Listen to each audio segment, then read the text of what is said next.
নমস্কাৰ বন্ধুসকল, গুৱাহাটীত বহুত গৰম পৰিছে আৰু এইটো হৈছে আমৰ বতৰ। এই গৰম দিন আৰু আমৰ যোনটো কম্বিনেশ্যন সেইটো বহুতে মেজিকেল। এইটোক আমি কওঁ the sweet taste of summer. তে আহক আজি মই আপোনালোকক দেখাম এটা বঢ়িয়া কফি শ্বপ ষ্টাইলৰ মেংগো কফি আইচক্ৰীম ডেজাৰ্ট, যোনটোক আমি নাম দিছো অসমীয়া এফোগাটো। আৰু বেষ্ট পাৰ্ট হ'ল এইটো আমি বনাম অকল এই 2 টকীয়া নেছকেফে পেকেট দি আৰু সময় লাগিব মাত্ৰ 5 মিনিট।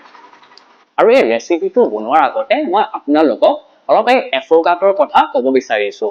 এফোগাটো হৈছে এটা ইটালিয়ান কফি ডেজাৰ্ট, যোনটো আমি বনাওঁ আইচক্ৰীম আৰু কফিৰ সৈতে। এফোগাটোৰ লিটেৰেল মিনিংটো হ'ল ডুবি যোৱা, তাৰমানে এই আইচক্ৰীমটো কফিত ডুবি থাকে। ইয়াতে মই এইটো ক'ব বিচাৰিছো কি এক্সপ্ৰেছো বনাবলৈ আমাক এটা অট'মেটিক কফি মেচিন লাগে, আৰু এই কফি মেচিন নাথাকা বাবে আমি এই নেছকেফে পেকেট ইউজ কৰিম, আৰু এই নেছকেফে দি আমি ষ্ট্ৰং 60 ml এস্প্ৰেছৰ নিচিনা কফি এটা ৰেপ্লিকেট কৰিব চেষ্টা কৰিম, যোনটো দি ধুনীয়াকে আমি এই ডেজাৰ্টটো বনাব পাৰো। তে আহক এতিয়া আমি বনাওঁ আমাৰ এই ৰেচিপি, যোনটোৰ নাম হৈছে অসমীয়া মেংগো এফোগাটো। তে এই ৰেচিপিটো বনাবলৈ আমি ফাৰ্ষ্ট বনাই ল'ম এই এস্প্ৰেছৰ নিচিনা ষ্ট্ৰং কফিটো।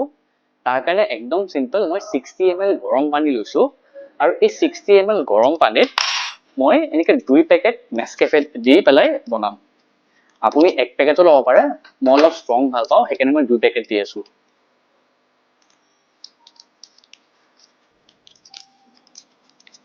এইটো হৈ গ'ল 1 পেকেট।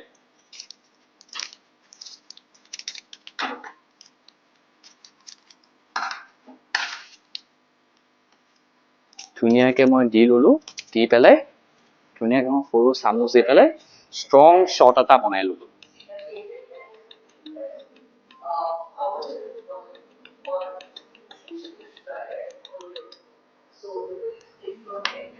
তে মই আকৌ এবাৰ কৈছো, এস্প্ৰেছো শ্বট বনাবলৈ 60 ml গৰম পানী ল'ব, তাতে 1 পেকেট নাইবা 2 পেকেট বেছড অন আপুনি কিমান ষ্ট্ৰং কফি বিচাৰে সেইটো দি শ্বট এটা বনাই লওক মিক্স কৰি পেলাই। এইটো হৈ গ'ল। এতিয়া নেক্সট আমি ধুনীয়াকে এই আম এনেকে স্লাইচ কৰা আছে সেইটো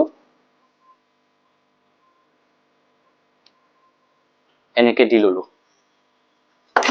তাৰ পাছত আমি আমৰ পাছত ভেনিলা আইচক্ৰীম,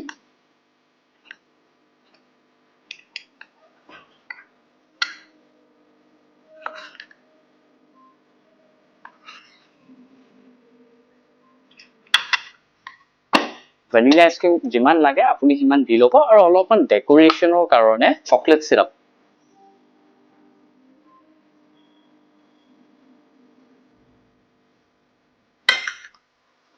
আৰু এতিয়া চাওক মেজিকটো, এই গৰম যোনটো আমি এস্প্ৰেছো বনাইছিলো কফিটো, এইটো ওপৰত ধুনীয়াকে ঢালি দিওঁ।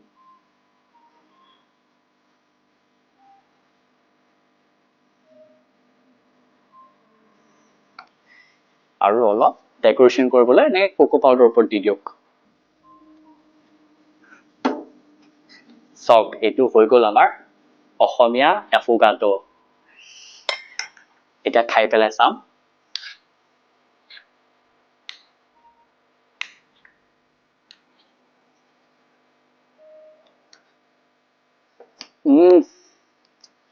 বিৰাটে সুন্দৰ।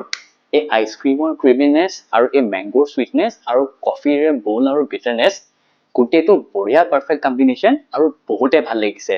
এই গৰম কফি আৰু ঠাণ্ডা আইচক্ৰীম দুইটা মিলি পেলাই আৰু এই মেংগোৰ চুইটনেছৰ সৈতে বহুতে ভাল। আপুনি ধুনীয়াকে ঘৰত বনাই চাব আৰু মোক জনাব কেনেকুৱা পাইছে, আৰু কমেণ্টছত জনাব। আকৌ এবাৰ কৈছো, এইটো আমাৰ অসমীয়া এফোগাটো। থেংক ইউ ছ' মাছ এই ৰেচিপিটো চোৱাৰ বাবে।